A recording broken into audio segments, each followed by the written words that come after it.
দেউতা দেউতা বৰ আচৰিত শব্দ ন।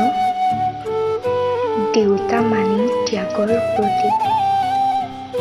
দেউতা মানেই আমাৰ সাহস। দেউতা গোটেই দিনটো কষ্টৰে কাম কৰি আহি সন্ধিয়া আমাৰ আগত ভাগৰৰ জলকণি এটাও নেদেখুৱা মানুহজনেই হ'ল দেউতা।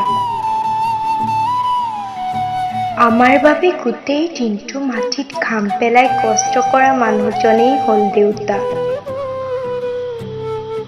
দেউতা ভগৱানৰ কি অদ্ভুত সৃষ্টি ন। নিজে হাজাৰ যন্ত্ৰণাৰ মাজত থাকি আমাক সুখত ৰাখে। অভাৱ নামৰ সেই কলীয়া ডাৱৰত ডুব খাই আমাক সুখত ৰখা ব্যক্তিজনেই হ'ল দেউতা। জীৱনত সকলো সংঘাত অতিক্ৰম কৰি আমাৰ সাহস ৰূপে থিয় দিয়া ব্যক্তিগৰাকীয়েই হ'ল দেউতা। দেউতা কি আচৰিত ন। দুবেলা দুমুঠি যোগাৰ কৰি আমাক তৃপ্তিৰে খুৱাই আমাৰ তৃপ্তিত সুখী হোৱা ব্যক্তিজন দেউতা।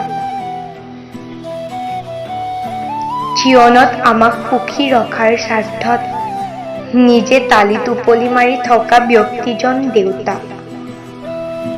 আমাৰ হাজাৰ যন্ত্ৰণাত ভুগি আমাক সুখত ৰখা মানুহজন হ'ল দেউতা। জীৱনৰ ৰাধা বেলিকা মাটিত ঘাম পেলাই কষ্টবোৰ লুকুৱাই আমাক সুখ দিয়াত আত্মবিলীন হোৱা ব্যক্তিজন দেউতা। দেউতা বৰ আচৰিত ন।